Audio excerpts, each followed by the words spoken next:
Ministère de l'Éducation nationale, Centre international d'études pédagogiques. DELF niveau B2 du cadre européen commun de référence pour les langues, épreuve orale collective. Vous allez écouter plusieurs documents.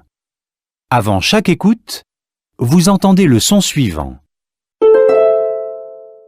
Pour répondre aux questions, cochez la bonne réponse.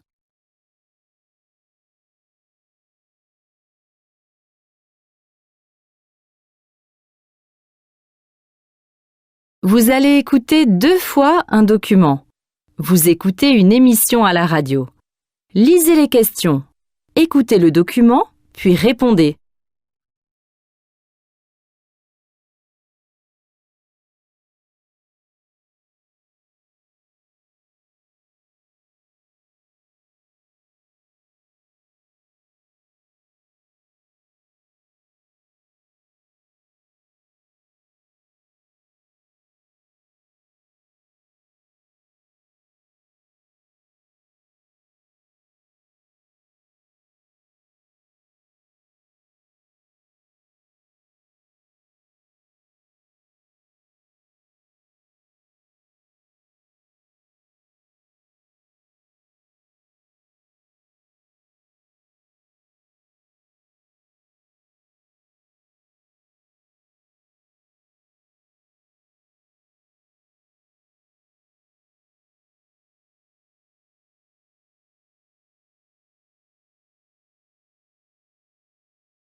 Parfois j'utilise jusqu'à 2h, 2h30 du matin. Moi j'utilise tout le temps, en fait j'en ai besoin H24. Ce que j'utilise le plus c'est les réseaux sociaux pour envoyer des messages à mes amis ou prendre des photos souvent que je diffuse après. Arthur, Émilie et Anna ont 14 ans et comme plus de 90% des adolescents français, ils possèdent un smartphone. Et si c'était l'inverse? Si c'était le téléphone qui les possédait?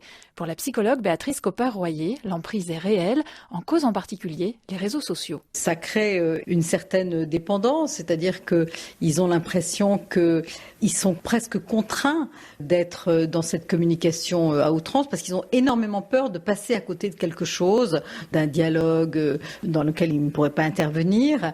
Et donc, il y a une espèce d'injonction comme ça à être tout le temps présent pour ne pas être oublié. Dans la logique des adolescents, pour qui être reconnu par les gens du même âge, c'est essentiel. La famille n'arrive plus au premier plan de leur univers affectif et avoir des amis, c'est le plus important. Cette dépendance est savamment orchestrée par les concepteurs des réseaux sociaux. Prenons le like. Il s'agit de dire qu'on aime un message ou une image en cliquant sur une icône. Émilie garde toujours un œil sur le compteur. Si t'as beaucoup de likes, t'es quelqu'un qu'on suit beaucoup. Et si t'en as pas beaucoup, t'es un peu inexistant. C'est comme la popularité en fait. Toujours quelque chose à faire, à scruter, à écouter sur son précieux smartphone. Et c'est aussi la faculté de concentration qui est mise à mal. Béatrice Copper-Royer. Ça fait des enfants qui sont sans arrêt dans une attention morcelée. Ils apprennent une leçon, mais ils jettent un coup d'œil à leur téléphone et puis ils y reviennent. Et donc, si vous voulez, c'est les troubles de l'attention. Maintenant, c'est un peu la tarte à la crème. On est consulté sans arrêt pour des enfants qui peut-être seraient dans un déficit de l'attention.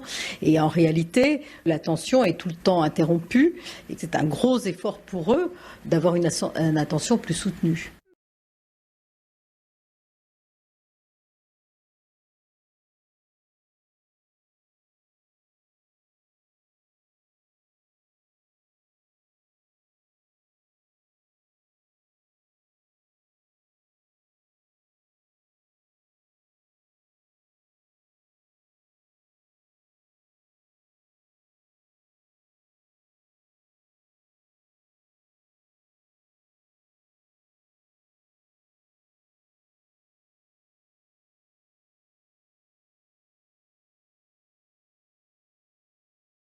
Parfois j'utilise jusqu'à 2h, 2h30 du matin. Moi j'utilise tout le temps, en fait j'en ai besoin H24. Ce que j'utilise le plus c'est les réseaux sociaux pour envoyer des messages à mes amis ou prendre des photos souvent que je diffuse après. Arthur, Émilie et Anna ont 14 ans et comme plus de 90% des adolescents français, ils possèdent un smartphone. Et si c'était l'inverse? Si c'était le téléphone qui les possédait? Pour la psychologue Béatrice Copper-Royer, l'emprise est réelle, en cause en particulier les réseaux sociaux. Ça crée une certaine dépendance, c'est-à-dire qu'ils ont l'impression que qu'ils sont presque contraints d'être dans cette communication à outrance parce qu'ils ont énormément peur de passer à côté de quelque chose, d'un dialogue dans lequel ils ne pourraient pas intervenir. Et donc, il y a une espèce d'injonction comme ça à être tout le temps présent pour ne pas être oublié. Dans la logique des adolescents, pour qui être reconnu par les gens du même âge, c'est essentiel. La famille n'arrive plus au premier plan de leur univers affectif et avoir des amis, c'est le plus important. Cette dépendance est savamment orchestrée par les concepteurs des réseaux sociaux. Prenons le like. Il s'agit de dire qu'on aime un message ou une image en cliquant sur une icône. Émilie garde toujours un œil sur le compteur. Si t'as beaucoup de likes, t'es quelqu'un qu'on suit beaucoup. Et si t'en as pas beaucoup, t'es un peu inexistant. C'est comme la popularité en fait. Toujours quelque chose à faire, à scruter, à écouter sur son précieux smartphone. Et c'est aussi la faculté de concentration qui est mise à mal. Béatrice Copper-Royer. Ça fait des enfants qui sont sans arrêt dans une attention morcelée.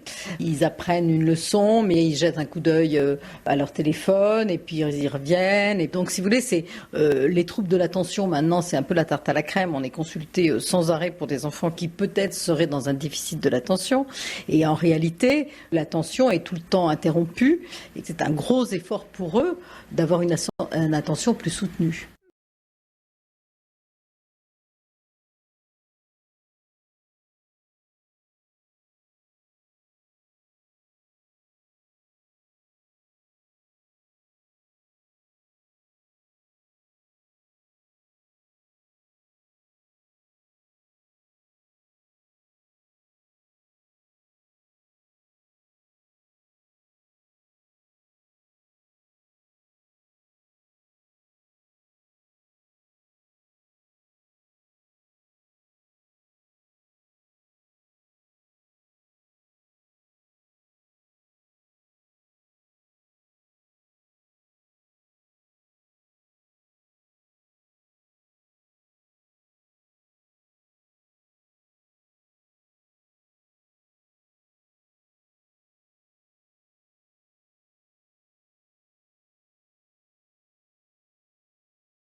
Parfois, je l'utilise jusqu'à 2h, 2h30 du matin. Moi, j'utilise tout le temps. En fait, j'en ai besoin à H24. Ce que j'utilise le plus, c'est les réseaux sociaux pour envoyer des messages à mes amis ou prendre des photos souvent que je diffuse après. Arthur, Émilie et Anna ont 14 ans et comme plus de 90% des adolescents français, ils possèdent un smartphone. Et si c'était l'inverse? Si c'était le téléphone qui les possédait? Pour la psychologue Béatrice Copper-Royer, l'emprise est réelle, en cause en particulier les réseaux sociaux. Ça crée une certaine dépendance, c'est-à-dire qu'ils ont l'impression qu'ils sont presque contraints d'être dans cette communication à outrance parce qu'ils ont énormément peur de passer à côté de quelque chose, d'un dialogue dans lequel ils ne pourraient pas intervenir. Et donc, il y a une espèce d'injonction comme ça à être tout le temps présent pour ne pas être oublié. Dans la logique des adolescents, pour qui être reconnu par les gens du même âge, c'est essentiel. La famille n'arrive plus au premier plan de leur univers affectif et avoir des amis, c'est le plus important. Cette dépendance est savamment orchestrée par les concepteurs des réseaux sociaux. Prenons le like. Il s'agit de dire qu'on aime un message ou une image en cliquant sur une icône. Émilie garde toujours un œil sur le compteur. Si t'as beaucoup de likes, t'es quelqu'un qu'on suit beaucoup. Et si t'en as pas beaucoup, t'es un peu inexistant. C'est comme la popularité en fait. Toujours quelque chose à faire, à scruter, à écouter sur son précieux smartphone.